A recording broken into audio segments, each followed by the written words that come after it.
Welcome to the Jazz Piano School podcast, episode number 67. As always, I'm your host, Brendan Lowe, and thank you so much for joining me today.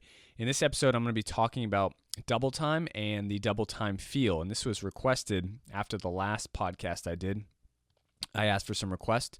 This was requested by someone, and they want me to do a podcast on this, so I'm doing that. I also got some other requests for some other podcasts we'll be doing in the next couple of weeks as well, so I'm going to get to those. And I'm super happy. You guys are letting me know. You guys are commenting on the videos or in the blog when we release the podcast every Friday, because it's really helpful. Like I said in the last week's episode, I love doing your ideas, the ideas that you guys want me to do. It helps me with motivation and to come up with new podcast episodes, so I really appreciate it. We are affiliated with jazzpianoschool.com. We got a lot going on right now, so I'm going to try and move through this pretty quickly. But again, we're going to be releasing the solo piano course, the JPS Solo Piano System specialty course in January. And I've been talking about that a little bit, but it's going to be great because we are newly integrating Sound Slice. And I believe we are the currently only online jazz piano educator website that's going to have this integration with Sound Slice. So it's going to be fantastic. Now, Sound Slice allows you to integrate interactive scrolling music, and it's not just scrolling music. Obviously, the music you follow the music as you watch the video, but I can also do interactive practice exercises with it, and that's what I love about Sound Slice. And I'm so excited because you can loop certain points. If I do practice exercises, you can loop exercises, you can transpose the exercises, you can slow the exercises down. You can have a click with the exercises as well. You can practice the exercises without the track or with the track. It's brilliant. So needless to say, it's going to be a complete game changer for Jazz Piano School. I also sent out an email to everyone on the our followers about JPS 2.0, which is going to be coming next year, and it just looks, and it's going to be a whole new user interface. It's just going to be fantastic. Practice quizzes, dashboard, all your materials, your courses, everything's, it's just a whole world. It's going to be fantastic. So easy to navigate. You're going to have a page for your education video, a page for your practice video. You got all your links there, your Sound Slice. It's going to record all your progress. You're going to get achievement badges. It's going to be fantastic. I just can't wait. So I'm also going to work with someone to put it into different languages as well. So people in Mexico or Germany, France, French, German, Spanish can have access to Jazz Piano School as well. The other thing I want to mention is that I just wanted to take a second and say that I really, really I truly appreciate the support and comments that I receive and we receive at JPS, because they're very inspiring.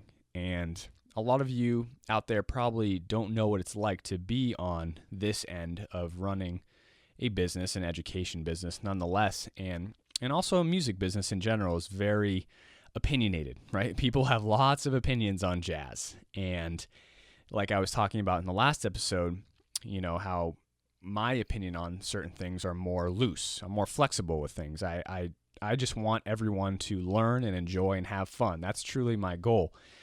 But, a lot of people out there, for various reasons, are upset at certain things. They think, companies or businesses are just trying to scam people or, make a quick buck or whatever. So we do get lots of negative feedback. And for some of you who are avid followers of JPS and the podcast, and I know that you think this is great and I really appreciate it, but other people, will leave really nasty comments. And I'm not that type of person at all, really. I don't troll the internet and, criticize other people.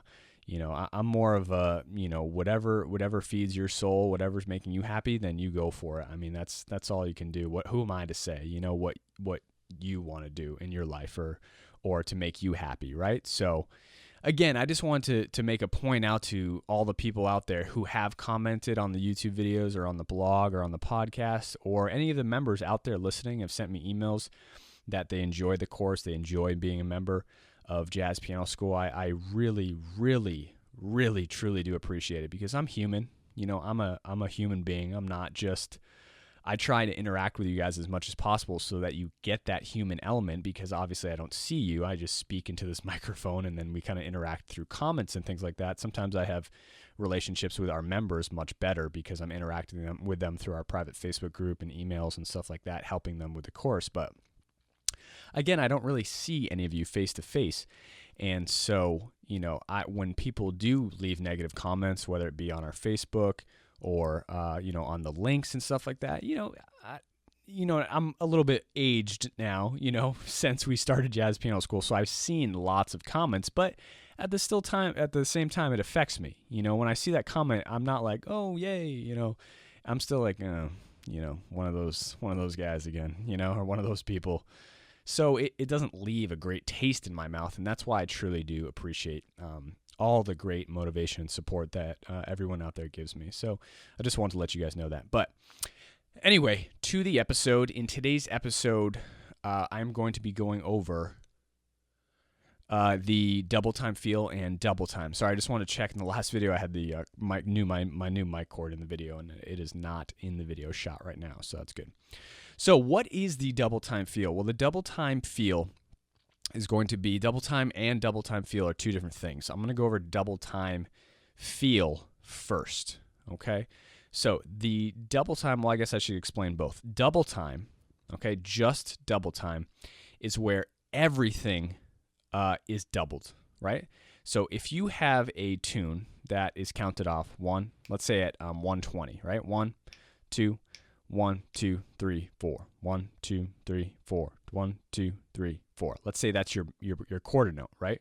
1, 2, 3, 4. 1, 2, 3, 4, right? So if I'm playing, my chord would be like in a 2-5-1. 1, 2, 3, 4. 1, 2, 3, 4. 1, 2, 3, 4. 1, 2, 3, 4, right? Now, double time is where everything is doubled.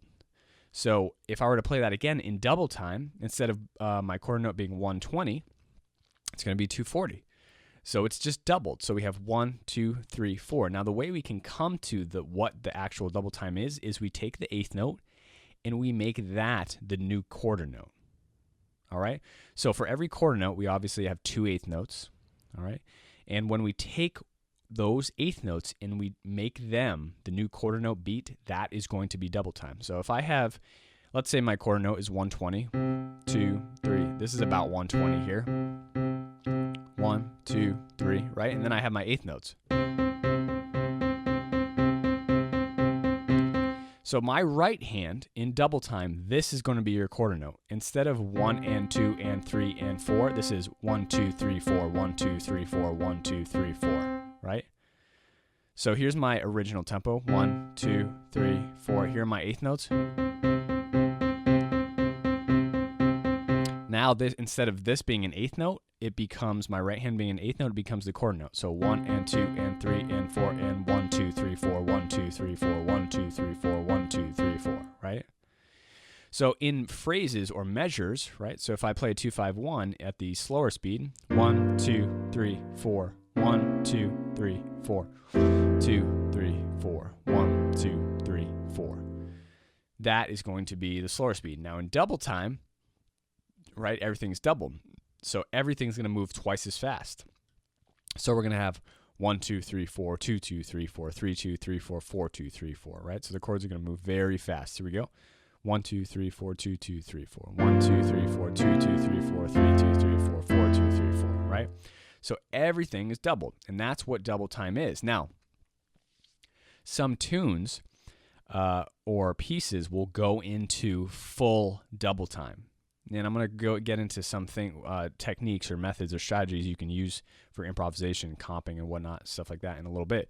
But again, some tunes at the end of the tune will call for double time. So if I'm playing a blues, let's say, right, and I have the last 4 measures of the blues or the turnaround, in F, right, here we go. 1, 2, 3, 4, 2, 2, 3, 4, 1, 2, 3, 4, 1, 2, 3, 4, 1, 2, 3, 4, 2, 2, 3, 4, 1, 2, 3, 4, 2, 2, 3, 4, 1, 2. Here's my double time, right? 1, 2, 3, 4. 1, 2, 3, 4. 1, 2, 3, 4. 1, 2. 1, 2, 3, original tempo, right? So some tunes will call for you to double time the piece. Now, some people get confused about what double time is and what double time feel is, and I've seen a lot of people say they want double time, but they mean double time feel, okay? Now, the double time feel, what the difference is, the double time feel, the quarter note stays the same, but you're going to comp or solo like it's moving twice as fast. Now, what do I mean by that? Well, in my first example of actual double time, the actual quarter note duration and value actually changes, right? So all the measures are going by twice as fast. So instead of 1, right, 1, 2, 3, 4, 2, 2, 3, 4, right? The measures move by twice as fast. 1, 2, 3, 4, 2, 2, 3, 4, 3, 2, 3, 4. In double time feel, the quarter note duration stays the same, but you comp and pretend like you're playing like it's a double time, but the quarter note doesn't move. So here's an example. So in our 2-5-1, instead of, if I were to comp or swing, at the 120 tempo, it'd sound like this: 1, 2, 3, 4. 2, 4, 1, 2, 3, 4, 1, 3, 4, right? I screwed up. My mouth got screwed up counting and playing at the same time. But that's what that original. Now, if I were to comp double time, okay, not double time feel yet, double time, right? My comping is going to take different characteristics, right? I'm going to have shorter comps. I'm going to have faster moving comps. And the feeling I get inside of me, because I'm feeling the 1, 2, 3, 4, 1, 2, 3, 4, it's going to feel different to me inside of me, right? The way I feel the time. So I would comp this differently and solo as well, right? So here's my comping example of double time: 1, 2, 3, 4, 2, 2, 3, 4.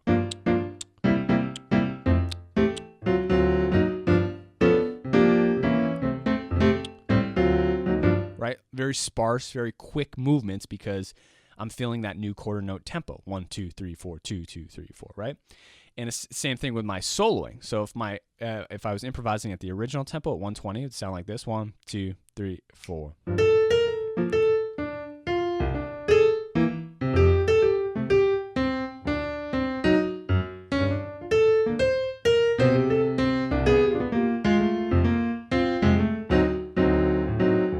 Right? 1 and 2 and 3 and 4. Now at the double time, it's going to sound much faster because everything is doubled, right? So 1, 2, 1, 2, 3, 4.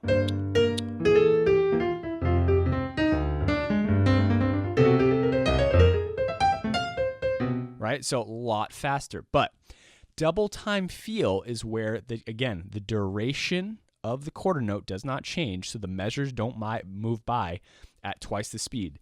But you give it a feel, that's why it's called double time feel. You give it a feel that you are playing double time, okay? So it's just a feeling. It's just the feeling that you're going to apply to the tune. So we're going to take the feeling of double time and apply it to the tune. But again, the measures, your quarter note is still here: 1, 2, 3, 4, 2, 2, 3, 4. But what you're going to feel is basically the eighth notes. So you're going to feel 1 and 2 and 3 and 4 and 1 and 2 and 3 and 4. And I'm going to comp like that too. So the way you have to internalize this is, instead of everything being doubled, actually the measures, going by twice as fast, rather, the duration of the chord becomes longer, okay? And again, this is kind of a tricky concept, so just bear with me. So if I'm feeling my chord note here, 1, 2, 3, 4, right? After 4 beats, we move to the next chord. If I'm feeling my eighth notes, 1 and 2 and 3 and 4, and there's 8 eighth notes, right, that are I'm feeling. So I'm actually feeling 8 beats, right? So 1, 2, 1, 2, 3, 4, 1, 2, 3, 4, 5, 6, 7, 8, 1, 2, 3, 4, 5, 6, 7, 8, 1, 2, 3, 4, 5, 6, 1, 2, 3, 4, 5, 6, 7, 8. Now I'm not playing double time here because my quarter note is still 1, 2. I'm just feeling the eighth notes as the beat, right? So here's my double time feel with the same quarter note. Here's my quarter note: 1, 2, 3, 4, and then again I'm going to be feeling 1, 2, 3, 4, 5, 6, 7, 8, right? And again, you're just feeling 8 beats, which it would be the double time, but it's going to be the double time feel. Here we go: 1, 2, 1, 2, 3, 4, 1, 2, 3, 4, 5, 6, 7, 8, 1, 2, 3, 4, 5, 6, 7, 8, 4, 5, 6, 7, 8.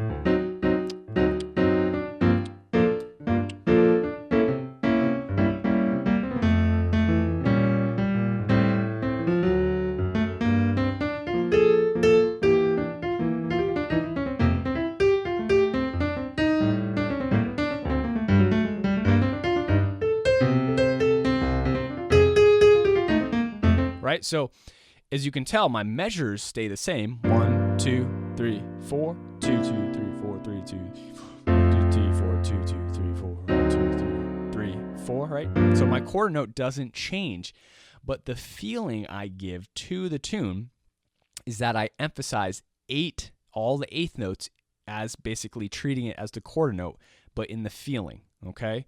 So again, it's kind of, there's so many different ways you can approach this, like feeling it wise, but that's the essence of double time feel. I mean, you can conceptualize it different ways, you can feel it different ways, but ultimately the double time feel is where we apply the feeling of double time, but it's over the quarter note, that doesn't change. The number of beats doesn't change. We just apply the double time feel. So again, when do we use this, or why is this valuable? Well, if we're playing slow tunes, it's a nice thing to do. We can apply the double time feel without changing the metric value of the meter, right? Of the whole measure. So let's say in a ballad, right? In Body and Soul, or even like a slow blues, it doesn't really matter. If we were to play a double time feel, a lot of people do this on the solos, because the ballad, people, you're playing it so slow. 1 and 2 and 3 and 4 and 2 and 3 and 4.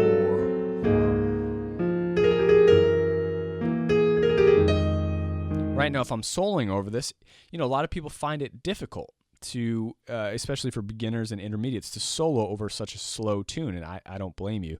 It's a very difficult process. It requires certain skill set and patience. As you start to advance as a player, you'll gain the patience to enjoy soloing at that slow tempo. But what a lot of people do is give a double time feel to the solos on ballads, right? So we have 1, 2, 3, 4. Now the way I'm going to feel this is 1 and 2 and 3 and 4 and right, like that. So that's the double time, right? 1 and 2 and 1 and 2 and 3 and 4 and 1, 2, 3, 4, right?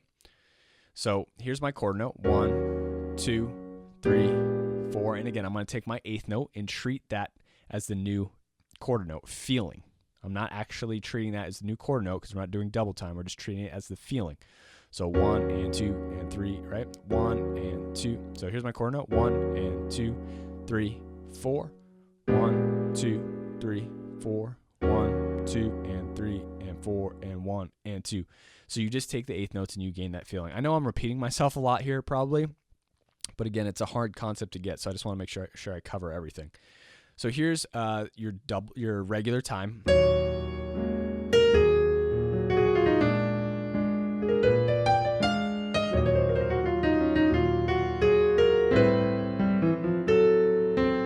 That's actually halftime. Let's see. Yeah, so there's 2 beats apiece. My bad. 1.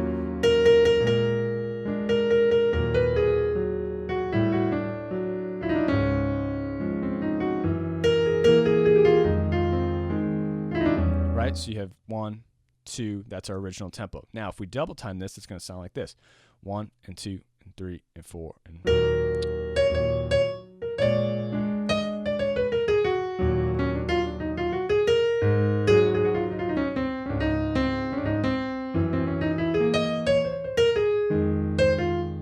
Right, 1, 3, 4. 1, 2, 3, 4. There's our tempo, but again, we're feeling it: 1 and 2 and 3 and 4 and 1, 2, 3. So we're just feeling those eighth notes, and we're playing the eighth notes like we're swinging them: 1, 2, 1 and 2 and 3 and 4 and 1 and 2 and 3 and 4.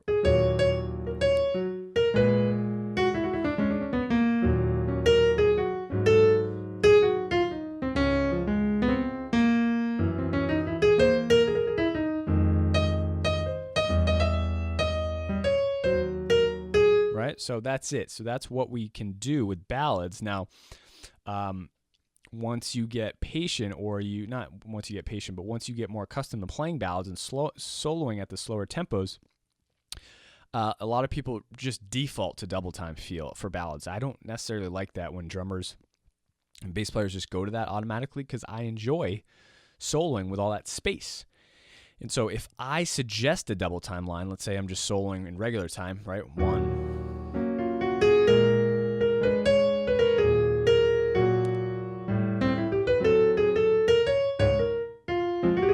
Right, I've switched to double time feel here now. And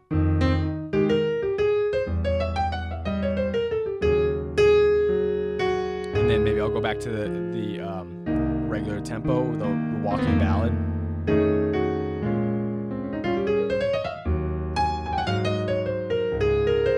Maybe I'll go back to double time.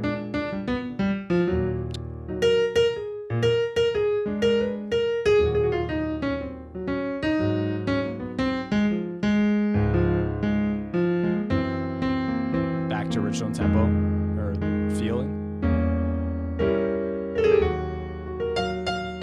Right? So you can move back and forth. You don't always have to double time the whole thing or double time feel the whole thing. Now, if I were to actually double time the ballad, it would sound like this, right? So we have 1, 2, 3, 4. This is just regular. So we'd have 1, 2, 3, 4, 1, 2, 3. So the chords and measures are actually moving by twice as fast now. That's double time, right? So that's the difference there. So again, play with both areas. Again, for slow blueses, 1, 2, 3, 4.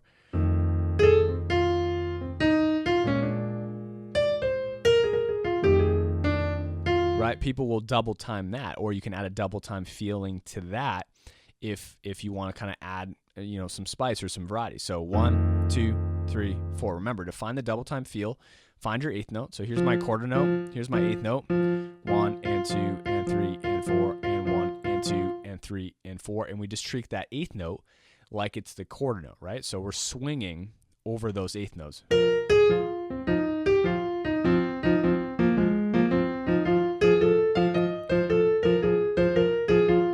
Right? So we find our eighth note, treat that as basically our tempo or our beat, and then we swing over that beat. Okay, so again, here's my regular blues. 2, 3, 4. Right, and so my double time would be 1 and 2 and 3. All right, so 1 and 1 and 2. 3. Sorry guys, it's really hard to talk and play at the same time. So 1, 2, 3, 4. So 1 and 2 and 3 and 4 and 1, 2, 3, 4, 1, 2, 1 and 2 and right? So if our new quarter note is 1 and 2 and 3 and 1, 2, 3, 4. If I were to play eighth notes in double time feel, right?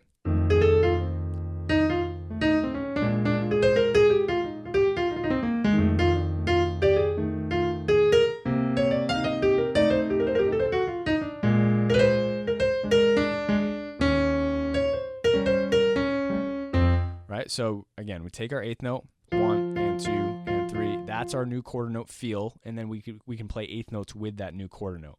But again, it doesn't change when I say new quarter note, I just mean the feeling of the new quarter note you're going to have inside of you. Okay, not the actual, because we're doing double time feel. So I'm feeling 1, 2, 3, 4. Then I take my eighth note, 1 and 2 and 3 and 4, and that's the new quarter note feeling I have inside myself. 1, 2, 3, 4, 1, 2, 3, 4. So that would mean my eighth note feel is going to be 1 and 2 and 3 and 4 and 1 and 2 and 3 and 4, because this is the new quarter note I'm feeling. All right, I'm nervous because hopefully I'm explaining this well. It's a very tricky concept. Okay, let me just go back and forth between double time, the standard and double time feel for you, so you can just see it back and forth. Okay, I'm gonna go every two measures, so standard and then double time feel. Okay, here we go. 1, 2, 3, 4. Here's my second measure, right?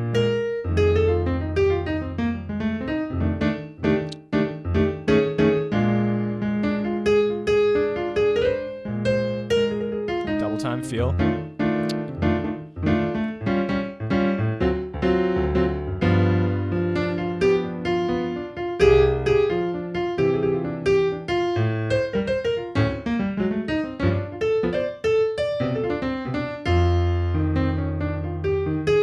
Standard, right? Double time.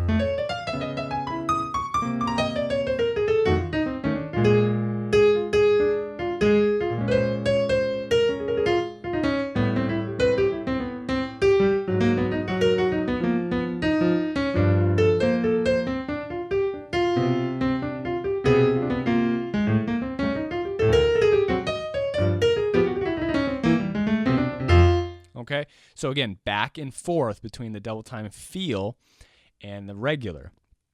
If I'm going back and forth between, now you don't want to go back and forth between regular and double time, because you're switching. That would be actually, switching the duration of the measures. And with a band, if you're playing by yourself, I mean, go for it. That's a kind of a cool thing to do. But if you're with a band, that's going to be very tricky to follow, because the measures actually move by at a faster rate, and so do the changes.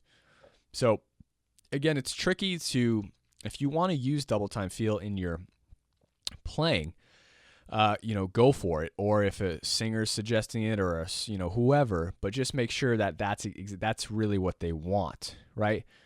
Some people want it to. Some people, I play with a singer a lot. Here's a great example, and we have very slow tunes. So she likes to do tunes very slowly, which is awesome, But some tunes, she doesn't want the feeling of like a Latin tune.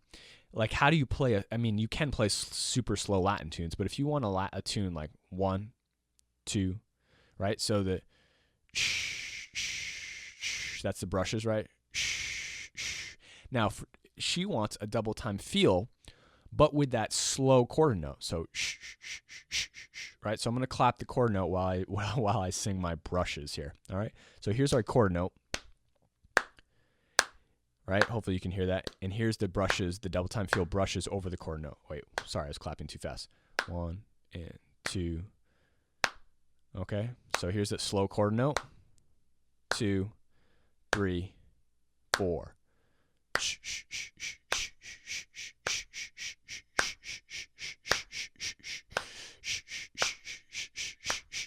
Right? So you get the double time feel brush pattern, which kind of gives it a rhythmic pulse instead of going or even slower, right? You get more of a feeling, right? More of a kind of a danceable Latin feeling to it.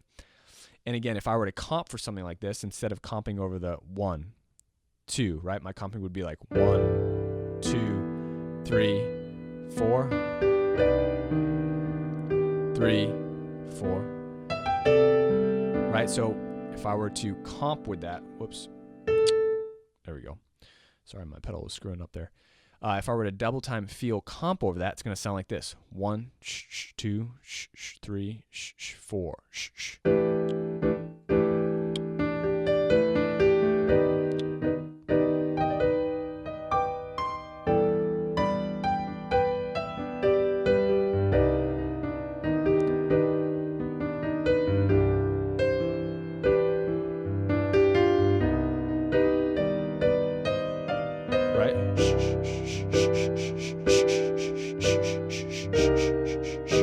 And a lot of times for singers, you can't double time the piece to make it sound like that, because they won't be able to get the lyrics out over some of these tunes, So we need to add the double time feel to that Latin tune, because the chord note's going to be here: 1, 2, 3, 4. That's about 80, between 80 to 90. But we're applying a double time feel to make it sound like it's going faster, or giving it more of a rhythmic pulse, while she can still get her lyrics out and hang back on the melody, because the melody would be here, right? 1, 2, and 3, 4. 1, 2, and 3, 4. 1, 2. Something like that, right? We do that a lot for a lot of the slow Latin tunes, or even in a lot of the slow swing tunes as well. So hopefully that helps. I don't want to go over this too much more. I'm probably beating a dead horse at this point, but You can use these tactics a lot in your solos. Again, instead of playing eighth notes, basically you're playing 16th notes. You're just doubling the tempo, right? 1 and 2 and 1E and a 2E and a 3E, and basically that's what it is. But again, like I said, there's so many different ways to think about it. You can think about it as playing 16th notes, but I wouldn't necessarily, comes with its own set of things too, because mentally you're internalizing 16th notes, then you might get lost, or whatever. But the best thing to do is just try and feel it, feel the double time, and just know that you're basically feeling a new pulse inside of you. When you actually switch to double time, that's much easier because everything's doubled. The changes are doubled. Your playing's doubled. Everything's doubled. When you're playing double time feel, it's much harder because everything stays the same, but you have to comp and improvise and over the slow quarter note, but give it a feeling of the double time. So that's actually much harder. So hopefully that helps, guys. Again, practice kind of switching back and forth. There's no practice materials for this one. I would just recommend going back and forth between your regular tempo and your double time tempo, and seeing if you can go back and forth and practice actually double timing a tune as well, and practice going back and forth, because it can get tricky to really be able to switch back and forth fast. When you get to a certain level, you should kind of feel both at the same time. That should be your goal, really. When I'm playing tunes, I feel lots of subdivisions. I'm feeling 16th notes, I'm feeling triplets, I'm feeling eighth notes, sometimes I'm feeling the dotted quarter, quarter note triplets, all these different subdivisions. That's what a good drummer is doing as well. They're feeling multiple subdivisions at once, and that should be your goal, really, to be able to feel both, and that will allow you to switch instantaneously without having to think about it, because they're both going at the same time, so you can always just kind of morph back and forth. That's always fun. All right, so guys, thanks so much for listening to this episode. I'm going to wrap things up here. I'm going to get to some of the more other requests that we had in the upcoming podcast episodes. I'll keep you guys updated on the solo piano system. Again, that's going to be released the end of January. I'm going to do a couple podcast episodes on the system where I'm actually going to show you guys the system. So you can at least learn a portion of it. Obviously, the specialty course goes into so much more detail, and it includes the sound slice and all the practice exercise and whatnot, blah, blah, blah. You know what I mean? But I do want to show you guys the system because it's actually phenomenal. So it's a step-by-step thing, and I'll give you and lay out all the steps to doing it, okay? So until that time, that will come in January. Have a great holiday. I hope you guys are doing a lot of great holiday things. You're with your family, whoever. And I'm just so thankful for all you guys and the followers out there. And so just have a wonderful holiday, be safe, and, eat, drink, and be merry. That's what I'm going to be doing. But of course, continuing to work on JPS because it's my baby. So that's it, guys. As always, happy practicing.